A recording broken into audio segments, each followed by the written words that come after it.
Okay, let's talk about internal audit. I know, you're probably thinking about dry compliance tasks, company police, and super boring reports. But what if I told you that's not the whole story? We're going to look at how internal audit can actually be a huge catalyst for change, turning those reports that nobody reads into ones that actually make people take action. You've heard this one before, right? It's classic corporate speak.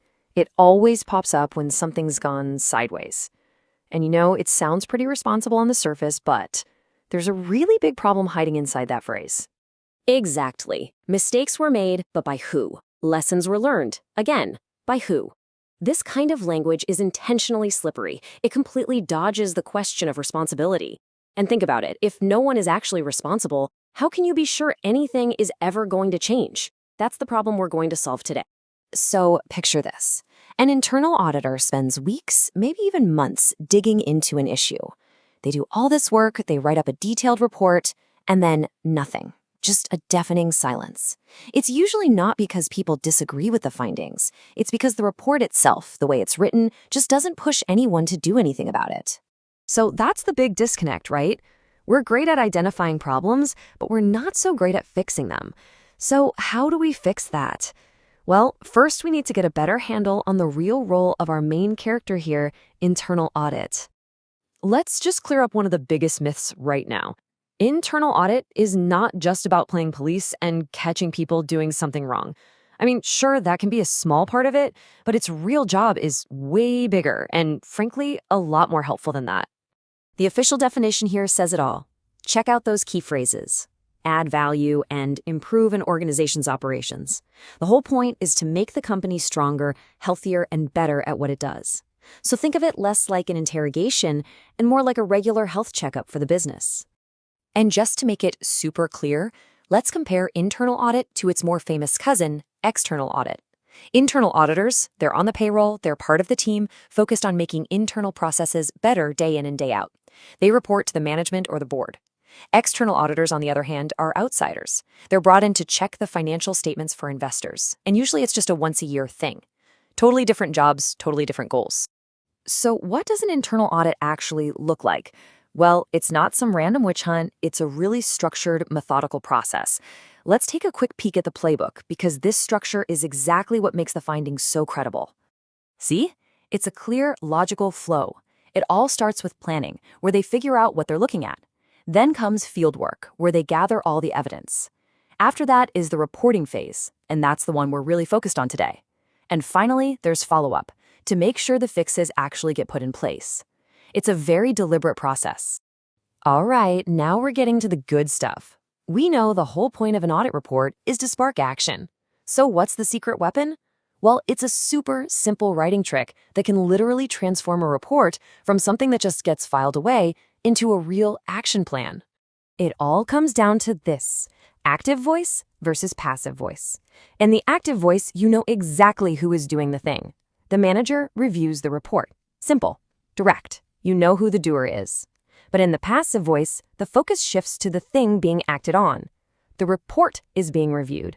See how the manager can just disappear from the sentence? It creates a huge question mark. Reviewed by who? So, how do you spot passive voice in the wild? I've got a fun little test for you. Just try adding the phrase "by kittens" to the end of the sentence. I know it sounds ridiculous, but trust me, it's a brilliant way to find that sneaky passive language. Let's try it. The report is being reviewed by kittens. Hey, that makes sense grammatically, which means it's probably passive voice. Now try the active one. The manager reviews the report by kittens. Sounds weird, right? It doesn't work. It's a foolproof and kind of fun way to catch it. And this isn't just about sounding better, it's about being clear. Here's a great rule of thumb for you. Shoot for about 80 to 85% of your writing to be in the active voice. If you dip below that, you're not just risking confusion. You might start sounding like you're trying to hide something. Now, this isn't just some grammar lesson. Using the passive voice can have huge, real-world consequences. It can totally obscure the truth and lead people to diagnose a problem completely wrong. Let me show you a real example. This came from an actual audit report. The first sentence, it's active, it's clear. The IT support team, we know who's on the hook. But look at that second sentence. Controls B and C are not adhered to. Adhered to by who? The sentence just leaves you hanging. And here's where it gets crazy.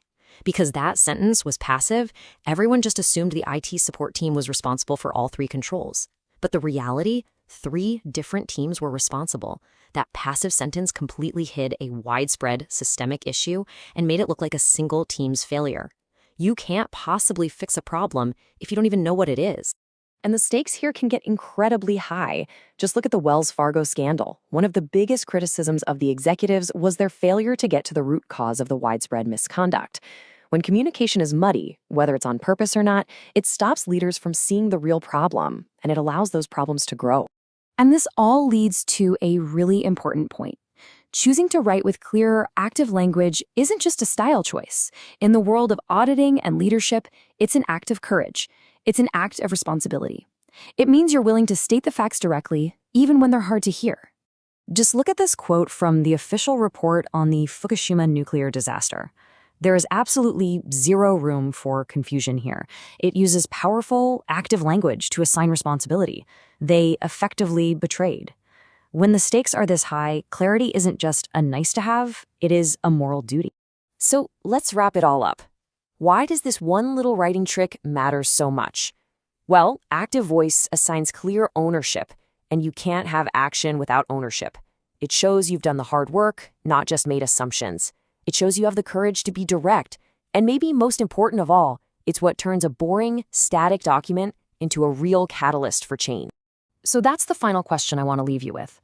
Think about the emails, the memos, the reports you see every day in your own job. Are they written with the kind of clarity that inspires action? Or do they use that slippery language of evasion, where mistakes are always made but no one ever seems to be responsible? Because as we've just seen, that difference is everything.